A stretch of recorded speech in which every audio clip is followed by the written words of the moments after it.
వాళ్ళ రాష్ట్రంలో కాంగ్రెస్ పార్టీ అధికారంకి వచ్చింది అంటే ఇదంతా మీ వల్ల, మీకు పదేళ్ల ఫాసిస్ట్ పాలనని అందమరించడానికి దాదాపు 5-6 సంవత్సరాలుగా కాంగ్రెస్ పార్టీ అనుబంధ సంస్థలు అన్నీ కూడా ఎన్ఎస్డీ కావచ్చు, యువజన కాంగ్రెస్, మహిళా కాంగ్రెస్, సేవా పాటు SC, ST, BC, minority department ప్రతి కార్యకర్త కృషి చేశారు. వాస్తవాన్ని ప్రజలు చెప్పారు.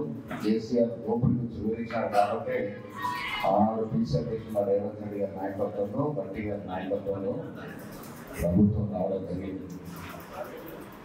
రేవంత్ రెడ్డి గారు ముఖ్యమంత్రిగా, బట్టి విక్రమార్క డిప్యూటీ ముఖ్యమంత్రిగా, మంత్రులు అందరూ కూడా స్వేచ్ఛగా ప్రజాపాలన అందిస్తున్న సందర్భంలో 10 ఏళ్ల పాలన చూసాం. కుటుంబ పాలన జరిగింది. ఆ కుటుంబ పాలన సంఖ్య నుంచి మనం చేతికి పెట్టుకొని వాళ్ళ నిజమైన ప్రజాపాలన, ముఖ్యమంత్రి కానీ, మంత్రులు కానీ, ఎమ్మెల్యేలు కానీ స్వేచ్ఛగా పరిపాలన అందిస్తున్నటువంటి సందర్భం.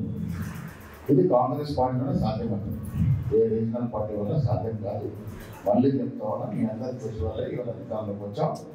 వచ్చిన తర్వాత చాలా మంది మెజారిటీ డిస్ట్రిక్ట్లకి, మెజారిటీ అనుబంధ సంఘాల చేసుకుంటే నామినేటెడ్ కార్పొరేట్ చైర్మన్ ఇచ్చాం.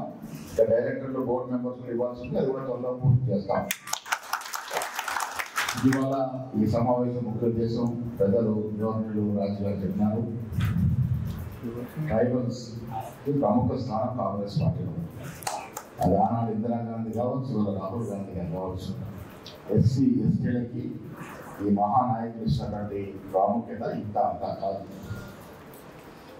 జల్, జంగల్, జమీన్తో ఓడిపోయినటువంటి జగన్కి రాజకీయంగా, సామాజికంగా, సాంఘికంగా రాజ్యాంగంలో పొందుపరిచిన ప్రతి అంశం, ప్రతి ఫలం మీకు అందాలని కోరుకున్న వ్యక్తులు నేటి నాయకుడు రాహుల్ గాంధీ గారు. మన భారత జోడో యాత్ర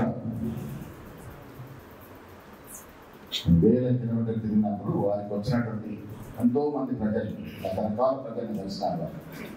పట్టణాలు కలిశారు, పల్లెలు కలిశారు. ముఖ్యంగా ఎస్సీ, ఎస్టీ వారిని కలవడం, వారు వచ్చిన సలహాలు, సూచనలు తీసుకోవడం, కొన్ని చోట్ల వారి బాధని, వారి ఆక్రమణలు వినడం, విన్న తర్వాతే వారి కుల సర్వే మీద ఒక అవగాహనకు వచ్చినారు. ప్రజలు రాజధానికి ఎప్పటికప్పుడు రాహుల్ గాంధీ గారికి సలహా, సూచనలు ఇవ్వడం. ఇవాళ కుల సర్వే వారు చేపట్టినారంటే చిన్న ఆశామాష విషయం కాదు. చరిత్రాత్మక నిర్ణయం.